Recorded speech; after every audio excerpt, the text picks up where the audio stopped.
சக்ஸஸ்க்கு மெயினான ஒரு 2 reason, discipline and hard work. Discipline இல்லாமல் சக்ஸஸ் கிடையாது. ஈவன் எக்ஸலண்ட் பீப்புளை கூட பீட் பண்ண முடியும். அது என்ன, திரும்ப மறுபடியும் hard work. So morning 9 to evening 9 வரைக்கும் ஒர்க் பண்ணுறது, 6 days per week ஒர்க் பண்ணுறது. க்ரோத் இல்லாத பிஸ்னஸில் இருந்தோம்னா பிவோட் பண்ணி வேறு என்ன ஆப்பர்ச்சுனிட்டி இருக்குன்னு சொல்லிட்டு அதுக்கு மாறிக்கிட்டு அங்கே வந்து நம்மளுடைய டிசிப்ளினையும் ஹார்ட் ஒர்க்கையும் கண்டிப்பாக போட்டோம் அப்படின்னம்னா கண்டிப்பாக we will succeed.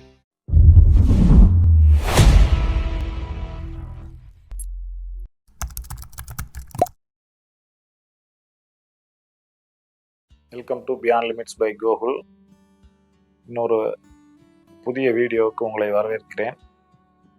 இன்னைக்கு நாம் பார்க்கக்கூடிய டாபிக் என்ன அப்படின்னா, சக்ஸஸ்க்கு மெயினான ஒரு 2 ரீசன். நிறைய காரணங்கள் இருக்குது, எல்லாமே சேர்ந்து வரும்போது தான் சக்ஸஸ் நடக்கும். ஏற்கனவே பிளானிங், எக்ஸிக்யூஷன் இதெல்லாமே பேசியிருக்கிறோம். ஃபவுண்டர்கிட்ட அல்லது ஓனர்கிட்ட இருக்க வேண்டிய முக்கியமான 2 இன்கிரிடியன்ஸ். ஸோ அது என்னென்ன அப்படின்னா, டிசிப்ளின் அண்டு ஹார்ட் ஒர்க். இன்றைக்கெல்லாம் நம்ம வந்து ஸ்மார்ட் ஒர்க்குக்கு மூவ் ஆகிட்டுருக்குறோம்.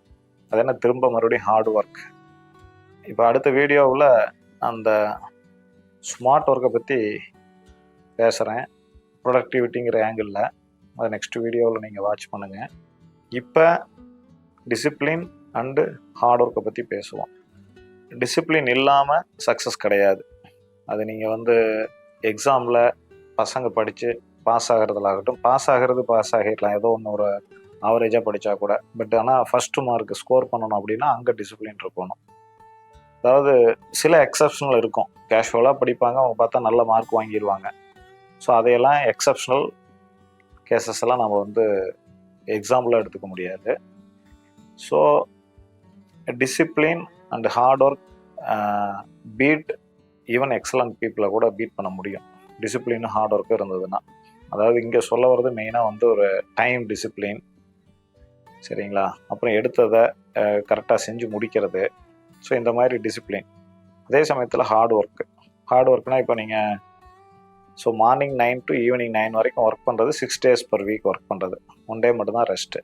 ஸோ அப்படி வந்து அந்த உழைப்பு, ஹார்ட் ஒர்க்கை போட்டு தான் இன்றைக்கி வந்து அந்த கண்ட்ரி, டிசிப்ளின்னா அந்த ஹார்ட் ஒர்க்கை போட்டு தான் அந்த கண்ட்ரி முன்னேறி இருக்கு. அதை நாம் வந்து கம்யூனிஸ்ட் ஆட்சி, எலெக்ஷன் கிடையாது, ஒரு கட்சி ஆட்சி, அவங்க கிங் மாதிரி ரூல் பண்ணுவாங்க, வாட் எவர் மேபி. ஸோ முன்னேறணும் அப்படின்னா கண்டிப்பாக அதுக்கு வந்து நிறைய தியாகங்கள், சாக்ரிஃபைஸும் பண்ண வேண்டியிருக்கு. இப்போ ஸ்மார்ட் ஒர்க் பண்ணுற காலகட்டம் வந்துருச்சு. இப்போ உதாரணத்துக்கு ஒரு லெட்டர் எழுதுறதை பற்றி பேசுவோம். ஒரு 40 வருஷத்துக்கு முன்னாடி, கம்ப்யூட்டர்லாம் வராதுக்கு முன்னாடி நீங்கள் ஒரு இன்லாண்ட் லெட்டர் எழுதணும்னா கையில் யோசனை பண்ணி பேனா வச்சு எழுதணும், சரிங்களா? அந்த காலத்தில் வந்து கம்ப்யூட்டர் யுகம் வருது, மைக்ரோசாஃப்ட் வேர்ட் இருக்குது. வேர்டில் நீங்கள் அந்த லெட்டரை டைப் பண்ணி பிரிண்ட் அவுட் எடுத்து அனுப்ப முடியும்.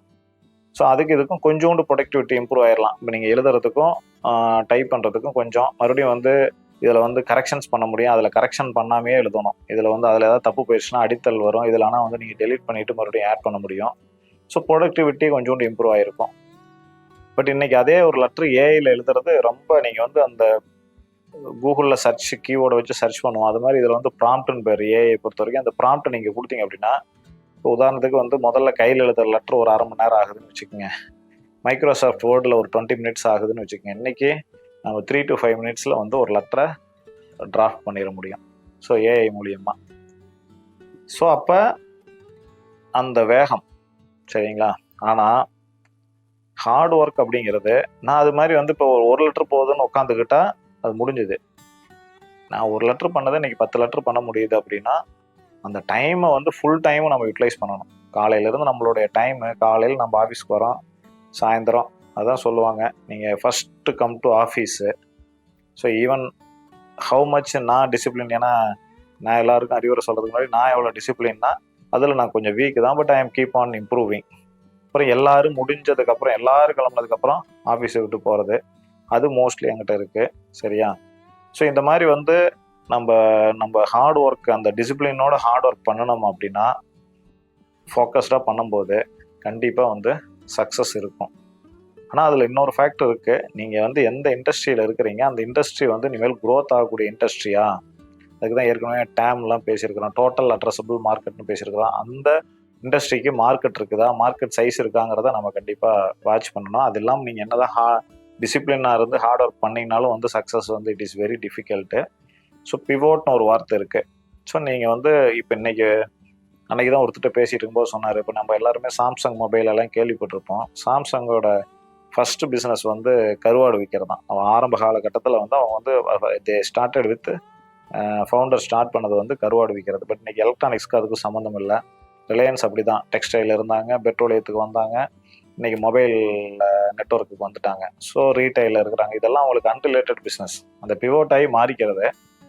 அந்த மாதிரி நம்ம பிவோட்டும் பண்ணி, அதாவது க்ரோத் இல்லாத பிஸ்னஸில் இருந்தோம்னா பிவோட் பண்ணி வேறு என்ன ஆப்பர்ச்சுனிட்டி இருக்குன்னு சொல்லிட்டு அதுக்கு மாறிக்கணும்.